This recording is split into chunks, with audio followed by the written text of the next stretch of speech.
besoin de nerveux ou quoi?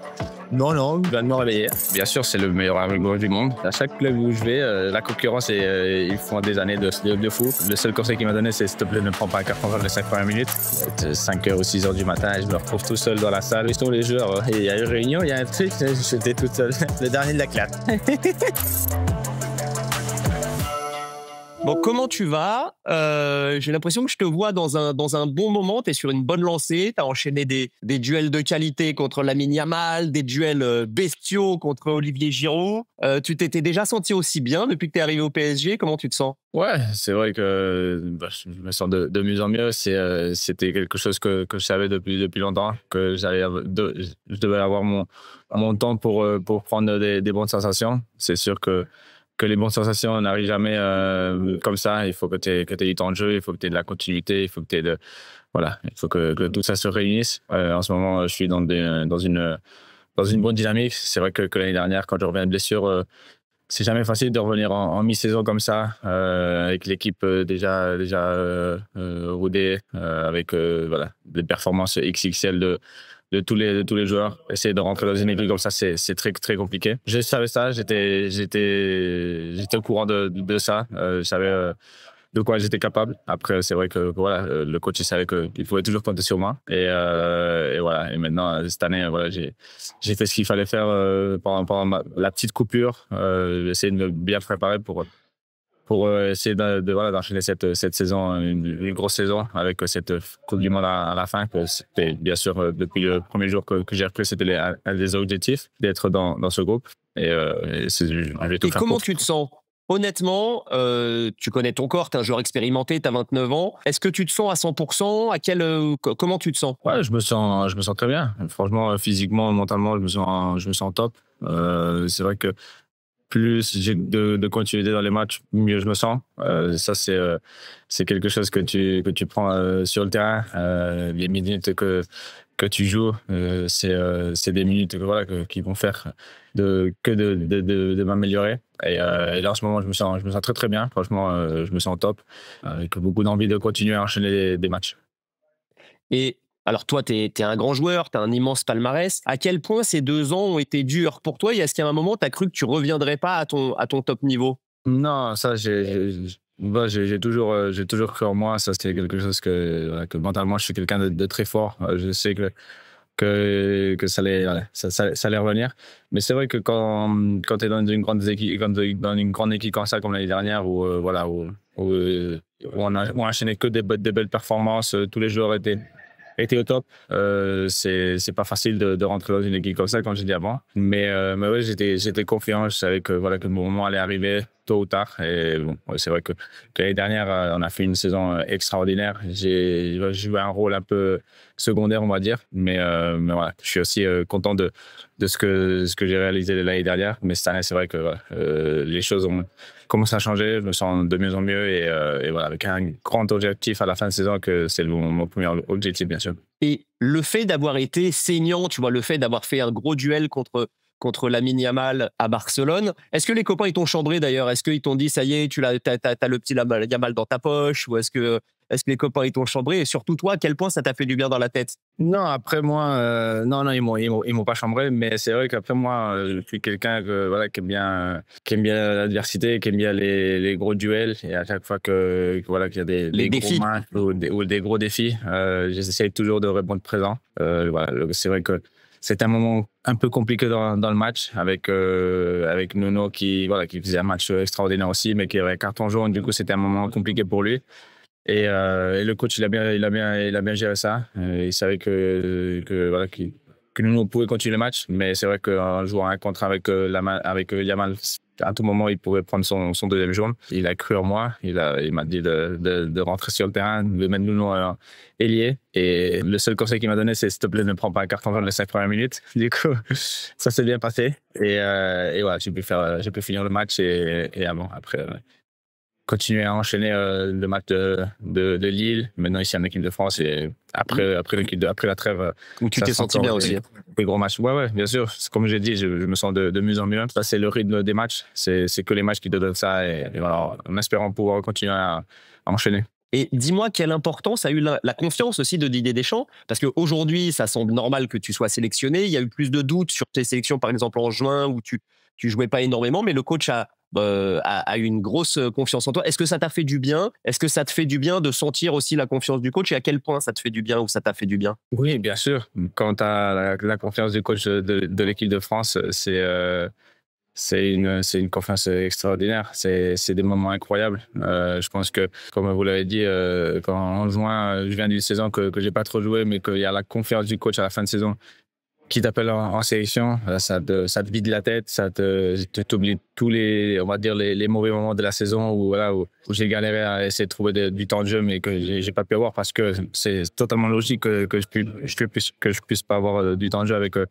avec les excellentes performances de mes coéquipiers. Là, je suis totalement honnête avec toi. Hein. C'est tout à fait normal. Mais quand tu vois que l'appel du coach à la fin de saison et même là au début de saison pour le mois de septembre, c'est une confiance extra. Et après, tu reviens au club, t'as la tête vide et tu continues à tout donner. Et raconte-moi, un grand joueur comme toi, il y a toujours des intérêts, c'est forcé. Et comme tu n'as pas beaucoup joué l'année dernière, tu as dû susciter des intérêts de club. Est-ce que tu avais des possibilités cet été? Et pourquoi tu as fait le choix absolument de vouloir rester? Oui, bien sûr. Bien sûr qu'il y a eu des touches, mais comme je l'ai dit à mes agents, je me suis dit à moi aussi, tout seul, j'ai un grand défi ici au Paris Saint-Germain. Voilà, on a fait une extraordinaire saison. Il me reste encore 3 ans de contrat. Et dans le foot, on ne sait jamais. Mais je pouvais pas changer de club cet été en laissant le Paris Saint-Germain sans jouer ou en étant un acteur secondaire. Non, c'est pas possible pour moi dans ma mentalité. C'est pas du tout ça. Et si un jour je dois quitter Paris Saint-Germain, je veux quitter Paris Saint-Germain, mais en étant quelqu'un de très important et pas partir, on va dire, par la porte de derrière. Ce qui est marquant, toi, on te connaît, tu as une mentalité de guerrier, un mental incroyable, etc.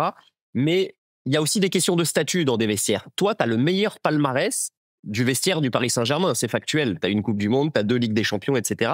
Est-ce que ça a été particulièrement dur pour toi d'être remplaçant sur les gros matchs? Tu vois ce que je veux te dire?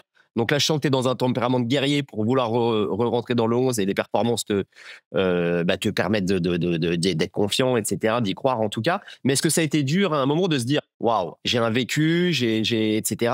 Et ça prend pas, quoi, tu vois? C'est vrai que vu de l'extérieur, oui, c'est vrai, j'ai un gros palmarès, j'ai vécu beaucoup de moments dans ce monde du foot, mais je suis quelqu'un de très honnête et de quelqu'un de très simple. Et quand tu vois que l'équipe tourne bien, que l'équipe font des performances XXL, que personne ne peut toucher cette équipe, il n'y a rien à dire. Le seul truc à dire, c'est d'essayer de mieux m'entraîner, d'essayer de tout donner à l'entraînement pour que au moment où le coach, il y a un petit souci, où il a besoin de moi, qu'il puisse compter sur moi. C'est la seule truc. Bien sûr. Et toi, tu es un mec, de toute façon, tant que tu as moyen d'être sur le terrain, tu es heureux, mais tu es un mec polyvalent. Arrête-moi si je dis une bêtise, mais tu es arrivé au PSG pour être central. En équipe de France, tu es central.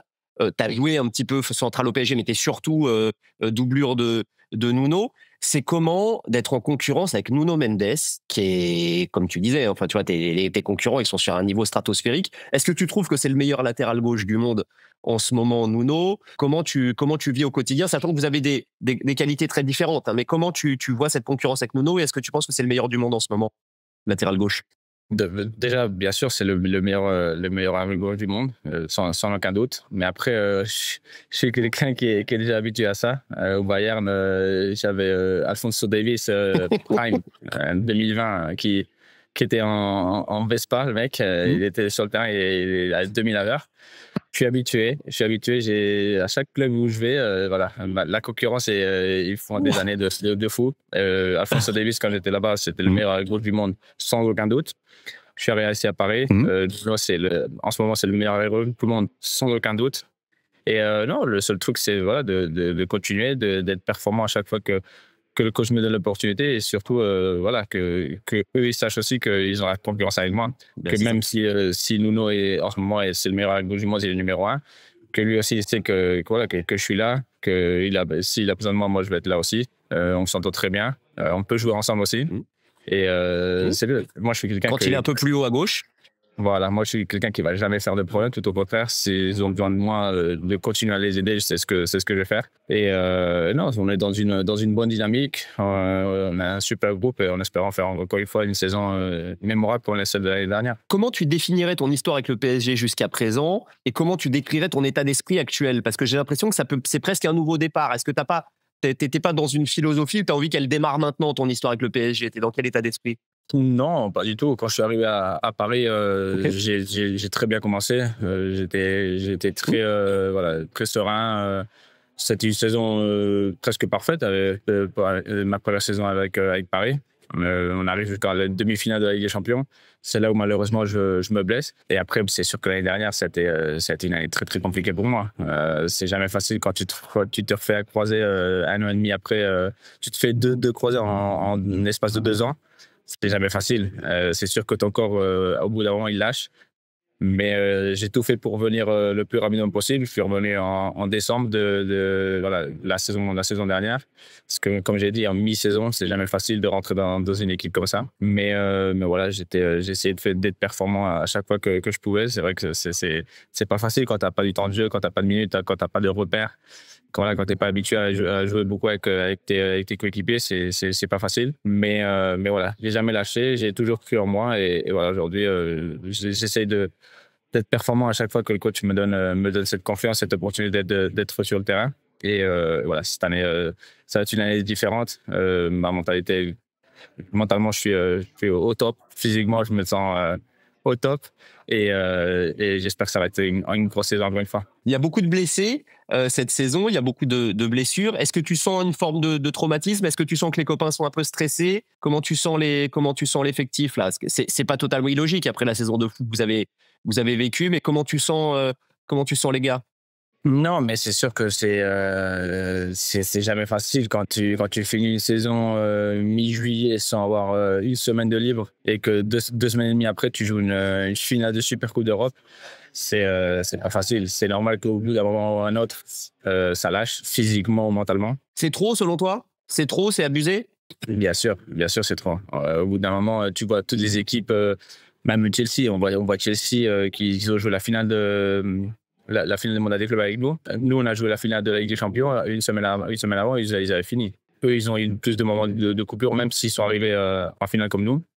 Mais voilà, ils ont eu plusieurs coupures. Et sinon, tout le reste des équipes, tu vois, je sais pas moi, le Bayern, le Real, etc., ils ont eu beaucoup plus de coupures. Après, c'est pas une excuse, mais c'est vrai qu'au bout d'un moment, physiquement, bien sûr, mais c'est surtout mentalement. Au bout d'un moment, tu dois couper parce que sinon, c'est trop. T'enchaînes tous les 3 jours. Le coach, bien sûr, il gère bien ça, les temps de repos, les jours off et tout, mais au bout d'un moment, quand il te donne un jour ou un jour et demi, tu n'as pas le temps de couper, en fait. C'est juste te reposer physiquement et voilà, c'est reparti. Un petit mot sur les titis, si tu veux bien, parce que quand il y a des blessures, bah, il y a des opportunités, on le sait, et puis c'est quand même l'un des trucs assez sympas de ce moment. Est-ce que les titis t'impressionnent? Et si oui, est-ce qu'il y en a un qui t'impressionne plus que les autres? Ouais, bien sûr, c'est des joueurs comme c'est des très jeunes joueurs. Bon, bien sûr, c'est des titis, mais avec beaucoup de personnalité. Ben là, le dernier match avec Quentin, qui joue pour sa première fois titulaire, qui fait une très belle performance. Et voilà, c'est des joueurs avec beaucoup de confiance et voilà, qui peuvent nous aider, bien sûr, et encore plus en ce moment, avec toutes les blessures, avec tous les joueurs qui ont des petits pépins. C'est des joueurs qui peuvent nous aider, qui peuvent nous faire du bien. Et c'est à eux de continuer à être performants comme ça. On se connaît depuis des années maintenant. Lucas, t'es l'un des mecs les plus cool, on va pas se mentir, qui est dans le football game ou quoi. Fais-moi kiffer et raconte-moi un petit peu les trucs les plus marrants, les anecdotes les plus folles depuis que t'es au PSG. C'est quoi tes plus gros fous rires? C'est quoi tes meilleures anecdotes? C'est quoi tes meilleurs moments? Fais-moi marrer. Bon, j'en ai eu, hein. J'en ai eu parce qu'on a gagné des titres. Devine. Mais non, je pense que le meilleur moment, la meilleure anecdote, c'est quand on gagne cette Ligue des Champions. Quand on gagne cette Ligue des Champions et que voilà, on fête ça et je sais pas, il est 5h ou 6h du matin et je me retrouve tout seul dans la salle. J'étais tout seul avec tous les attendants, tous les kinés, tout le staff.